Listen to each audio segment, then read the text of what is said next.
સંઘ પ્રદેશ દાદરાનગર હવેલીમાં વરસાદ ખાબક્યો છે। 4 ઇંચથી વધુ વરસાદ પડતા જનજીવન ખોરવાયું। દૂધની ચોકીપાડા નજીક ખનકીનું નાળું ધોવાઈ ગયું। સવારે શાળાએ બાળકોને ભારે હાલાકી પડી। ચોકીપાડામાં આવેલ સરકારી શાળાના બાળકોને મુશ્કેલી। વિદ્યાર્થીઓ જીવના જોખમે નાળામાંથી પસાર થવા મજબૂર બન્યા છે। 300 થી વધુ વિદ્યાર્થીઓ આ શાળામાં ભણે છે। કઈ રીતે રસ્તો પાર કરતા નજરે પડી રહ્યા છે તેના દ્રશ્યો આપ જુઓ। દૂધની ચોકીપાડા નજીકનું આ ખનકીનું નાળું જે ધોવાયું છે અને શાળાના બાળકો અહીંથી જ અવરજવર કરવા માટે મજબૂર છે। જીવના જોખમે અહીંથી પસાર થઈ રહ્યા છે કેમ કે તેમને ભણવું છે। અન્ય કોઈ વિકલ્પ તેમની પાસે ઉપલબ્ધ નથી। 4 ઇંચ વરસાદ બાદ આ ખસ્તાહાલ થયા છે નાળાના।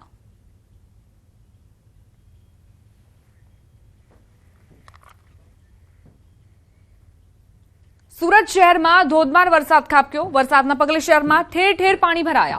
नीचाणवाळा विस्तारो पाणी में गरकाव थया छे। उधना नवसारी रोड पर पाणी भराया छे। पाणी भरावाना कारणे ट्राफिक जामनी स्थिति सर्जाई छे। प्री मोन्सूनना दावा पण पोकळ साबित थया छे। मोटा दावाओ सूरतमां जे करवामां आव्या हता। प्री मोन्सून कामगीरीना भागे करोड़ोनुं बजेट फाळववामां आव्युं हतुं। ते सूरतना जे रસ્તાઓ છે તેમાં જે પાણી ભરાયા છે તેમાં જ આ દાવાઓનું ધોવાણ થઈ ગયું છે।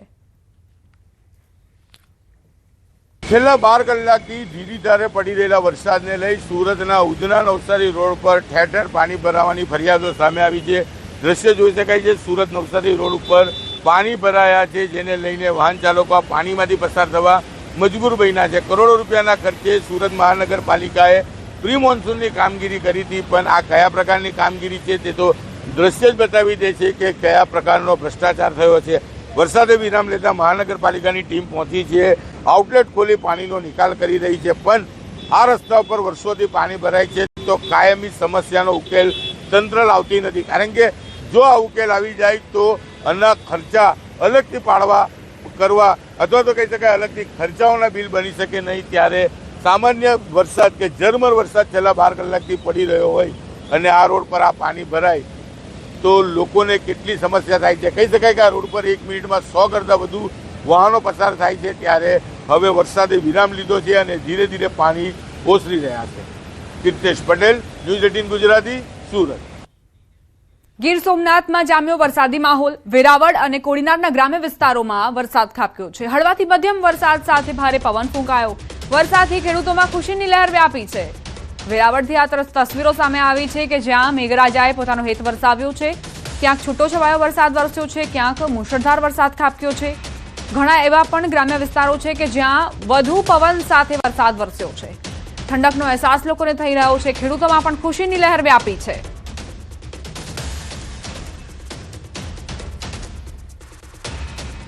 ચાર કલાકમાં 80 તાલુકામાં વરસાદ ખાબક્યો છે। સૌથી વધુ સુરતના પલસાણામાં 2.25 ઇંચ વરસાદ વરસ્યો। ગણદેવી, નવસારી અને જલાલપુરમાં 2 ઇંચ વરસાદ ખાબક્યો। બારડોલી અને ચીખલીમાં 1.25 ઇંચ વરસાદ નોંધાયો।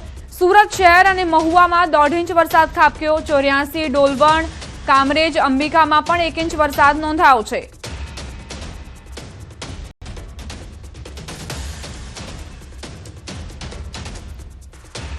ચાર તાલુકાની જો વાત કરીએ તો 80 તાલુકાઓ 4 કલાકમાં 80 તાલુકાઓમાં વરસાદી વાતાવરણ જોવા મળી રહ્યો છે। 84, ડોલવણ, કામરેજ, અંબિકામાં 1 ઇંચ વરસાદ ખાબક્યો છે। ગણદેવી, નવસારીમાં 2 ઇંચ વરસાદ ખાબક્યો છે।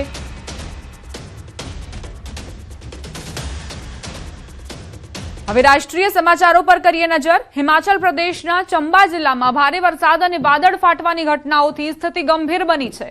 ભરમૌર અને પાંગી વિસ્તારમાં નદીઓ અને નાળાઓમાં પાણીનો પ્રવાહ અચાનક વધી ગયો, જેના કારણે 3 મજૂરો ફસાઈ ગયા હતા। સ્થાનિક લોકોએ રેસ્ક્યુ કરીને 3ને સુરક્ષિત બહાર કાઢ્યા। ચંબા જિલ્લામાં ભારે વરસાદના પગલે શૈક્ષણિક સંસ્થાઓ બંધ રાખવાનો નિર્ણય લેવાયો છે, જ્યારે ચંબા ભરમૌર રાષ્ટ્રીય ધોરીમાર્ગ પણ પ્રભાવિત થયો છે।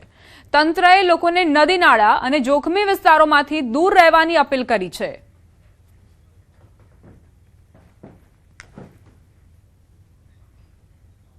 अन्य समाचारों पर करिए नजर। अमदावादથી समाचार। फटाकડાના ગોડાઉનમાં પોલીસના દરોડા। અમથાપુરમાં ફટાકડાના ગોડાઉનમાં રેડ પાડવામાં આવી છે। અંબિકા ટ્રેડલિંક ફટાકડા ફેક્ટરીમાં તવાઈ બોલાવાઈ। 39 કરોડના ફટાકડાનો જથ્થો પકડાયો છે। પોલીસે 2 આરોપીઓની ધરપકડ કરી છે। લાયસન્સ પણ રિન્યુ ન હોવાનું સામે આવ્યું। ચાંગોદર પોલીસે વધુ કાર્યવાહી શરૂ કરી। અમદાવાદમાં ફટાકડા ફેક્ટરીમાં જે આગ લાગી હતી, બ્લાસ્ટની ઘટના બની હતી, તેમાં 9 વ્યક્તિ ભડતું થઈ ગયા હતા, જે બાદ હવે અમદાવાદ પોલીસ એક્શન મોડમાં આવી છે. ગેરકાયદે જે ફટાકડાની ફેક્ટરીઓ ધમધમી રહી છે તેમાં સર્ચ ઓપરેશન ચાલી રહ્યું છે. અંબિકા ટ્રેડ લિંક ફટાકડા ફેક્ટરીમાં પોલીસે તવાઈ બોલાવી, જ્યાં 39 કરોડના ફટાકડાનો જથ્થો પકડાયો છે. સંવાદદાતા ઋત્વિજ લાઈવ જોડાઈ ગયા છે, તેમની પાસે વધુ જાણકારી લઈશું. ઋત્વિજ, અત્યારે આપ ક્યાં છો? કેવા પ્રકારની કાર્યવાહી પોલીસની?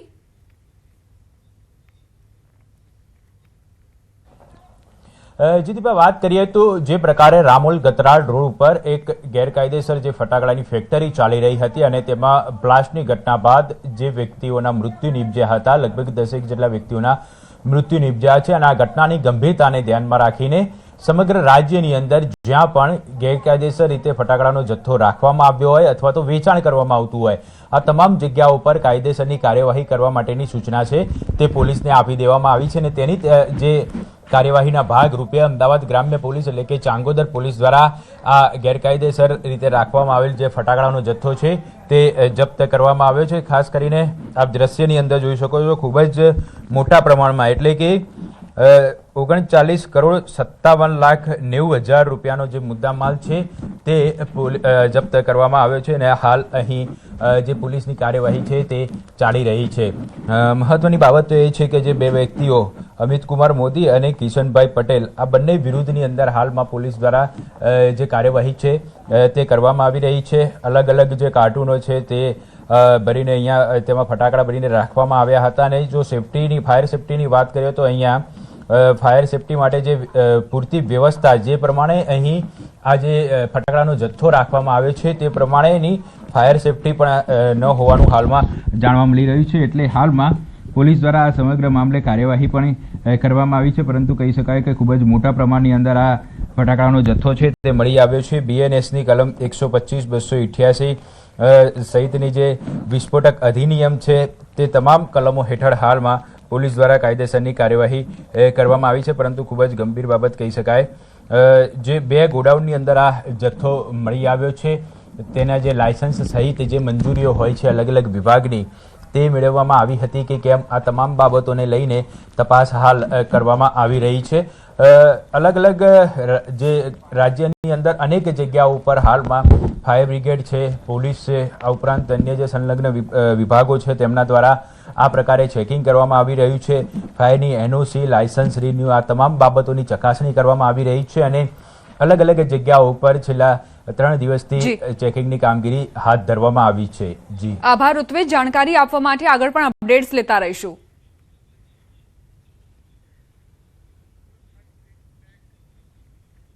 સુરતમાં ભેદવાડ ખાડીએ ભયજનક સપાટી વટાવી દીધી. ભયજનક સપાટી 7.2 મીટર છે અને તેની સામે જળસ્તર 7.30 મીટરે પહોંચ્યું છે. ભારે વરસાદ વચ્ચે શહેરમાં રેડ એલર્ટ આપવામાં આવ્યું છે. નીચાણવાળા વિસ્તારોની વાત કરીએ જ્યાં પૂરનો ખતરો તોડાઈ રહ્યો છે. નાગરિકોને સાવચેત રહેવાની પ્રશાસને અપીલ કરી છે. સુરતમાં વરસાદી સ્થિતિ પર સતત નજર રાખવામાં આવી રહી છે, જેથી જે નીચાણવાળા વિસ્તારો છે ત્યાં જોખમ ઘટાડી શકાય, કારણ કે ત્યાં જો પાણી ભરાશે તો લોકોને પરેશાની થશે. સુરતમાં અત્યારે સતત વરસાદ વરસી રહ્યો છે. બીજી તરફ ખાડીઓની સ્થિતિની વાત કરીએ તો ભેદવાડ ખાડી જે 7.2 મીટર ભયજનક સપાટી છે તેનાથી ઉપર વહી રહી છે. 7.30 મીટરે તે વહી રહી છે. સંવાદદાતા કીર્તેશ જોડાઈ ગયા છે, તેમની પાસે જઈશું, વધુ જાણકારી મેળવીશું. કીર્તેશ, અત્યારે શું સમસ્યા સુરતમાં? વરસાદની શું સ્થિતિ અને ખાડીઓની શું સમસ્યા?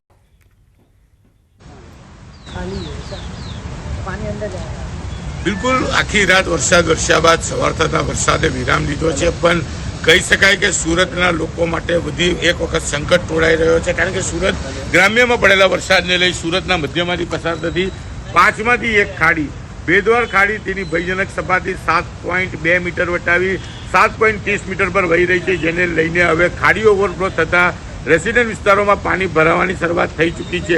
હજુ તો ખાડીપુરના પાણી ઓસર્યા નથી, લોકોને વળતર ચૂકવાયા નથી, ત્યાં તો ફરી એક વખત ખાડીપુરની સ્થિતિ ઊભી થઈ છે.